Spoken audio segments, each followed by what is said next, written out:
We're pleased to have here on the Rich Eisen Show someone who made quite a decision yesterday, and it certainly seemed to be now, based on what's happened in the 24 hours since, at the forefront of making a sound decision on behalf of public health and safety. The executive director of the Ivy League, Robin Harris, here on the Rich Eisen Show. How are you, Robin? I'm doing all right. How are you, Rich? I'm hanging in there. Can you please walk me through your decision making and what led to it from yesterday? Yeah, this was a very extensive process and a very difficult decision, I should say. We know it was the right decision, but it was very difficult. And we have been involved in all sorts of contingency planning for, I would say, 2 weeks now, as we have watched the coronavirus or COVID-19 develop and spread. And we developed within the Ivy League office and with our athletic directors all sorts of contingency plans for the impact it might have on not just our basketball tournaments, but all of our events. And then as the situation developed, and it's been very, very fluid, and as particularly in the Northeast, cases started to develop and multiply, we had multiple conversations and phone calls with the Ivy League presidents. And ultimately, yesterday, the presidents decided that, regrettably, the contingency plans that we had been developing just were no longer feasible, given where we were with campus policies that were prohibiting large gatherings. And it would be inconsistent to then have a basketball tournament that would exceed those limits. And so we made the decision, the presidents made the decision to cancel the tournaments very thoughtfully, very carefully, and understanding the impact it would have on our student athletes and coaches who have worked so hard for that opportunity. So why cancel and not hold them with no fans? Why make the decision to just flat out cancel the tournaments? Yeah, that's a great question, and it's something we seriously considered, and we actually had all levels of options as to having some fans present, having no general fans and spectators present, but allowing necessary personnel, maybe even guests of the players and coaches. And even if you take out the guests of the players and coaches and you have necessary personnel and teams and all that gets involved, when you're bringing 8 teams to a campus, we quickly exceeded the limits that our institutions had put in place for other events. And the way we approach athletics in the Ivy League is that student athletes are treated like other students. So it seemed inconsistent to the presidents to have a policy that applied to the campus at large and then not apply it to athletics. So what about the concept of sending Yale and Princeton on to the tournament writ large, where it appears that's another excellent question. That fans are going to be? The decision was made that for all of the winter sports where the seasons had concluded, the regular season had concluded, and to the extent teams and individuals had qualified for NCAA or other postseason events, each institution could decide how to approach those, whether or not to approve that competition.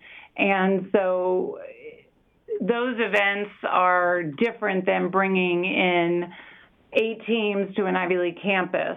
And particularly to basketball, the NCAA provides charter airplanes, which is a different mode of transportation than having to fly commercially. And so each institution will have to make the decision whether or not to send their teams or student athletes to the NCAA, but the presidents were comfortable because that wasn't violating any campus policies regarding large gatherings. Interesting. Do you have any information as to how Yale and Princeton is handling? Because right now, the NCAA is planning on having the NCAA tournament in front of fans, as it's currently you and I sitting right now about an hour after the World Health Organization officially labeled COVID-19 a pandemic.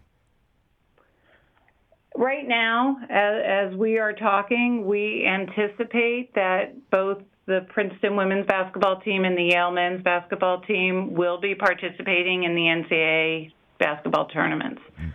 This has been a very fluid situation. I don't expect that answer to change, but I also know enough, given where we were a week ago, that it would be inappropriate for me to say there's no way that will change, right? I don't expect it to, but I really don't know. Okay. Executive Director of the Ivy League, Robin Harris, a few minutes left with her here on the Rich Eisen Show.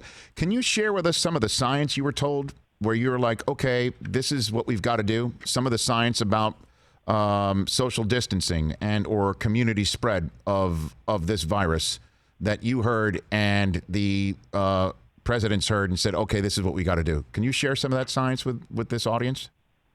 Sure, I would be happy to. And obviously what our presidents have been eyeball deep, really, in mitigating the spread of the disease for at least 2 weeks, and have consulted with various health experts on their own campuses, including experts in infectious disease. And we had the benefit of an ad hoc committee that the president's appointed to help guide us for athletic policies.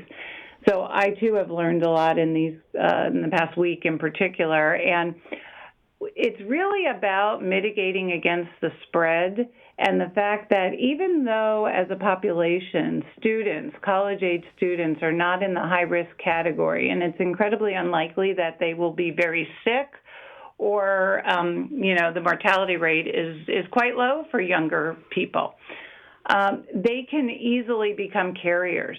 And so when you think about dormitory settings or enclosed venues for athletic competitions and the virus having an opportunity to spread through droplets as humans interact with each other, those individuals, even though they may not appear sick, then become carriers that could really detrimentally impact those who are more at risk, the folks that are older than 60, which is getting closer to me every year, and those with underlying medical conditions. And there's also a concern about overwhelming the health system by having an outbreak that develops all at once. So our campuses have been implementing policies designed to slow the spread and mitigate against the spread. So in a couple more minutes I have left with you here, do you think it's inevitable that for the time being, all sports leagues will come to the same conclusion that the Ivy League did? It's dependent, I think, upon the particular situation in the location where the conferences are located and where the events are occurring. So for our campuses in the Northeast, seeing the cases develop in Boston and New York and starting to spread into some of the surrounding states, our presidents felt that they really felt a great sense of social responsibility to protect against the spread in their own communities. And it will be interesting to see if others follow suit. Okay. I appreciate you taking the time. I know your time is limited. Before I let you go, though, just because I got to end on somewhat of a different note. We had Jay Billis on in hour number one. Was he the one who was dragging down the group GPA of the Duke University Law School class you were in with him? Was he the one? Was he the anchor? Was he dragging you down? I was a fellow student when Jay was at Duke. Right. I wasn't privy to his GPA. So it's a great question, though. Okay. Just wanted to just throw that one out there. Thanks for the time. Really appreciate it. And I hope to chat with you in much better times talking about some Ivy League sports. Thank you, Rich, and take care. You bet. That's Robin Harris, the Ivy League Executive Director here on The Rich Eisen Show.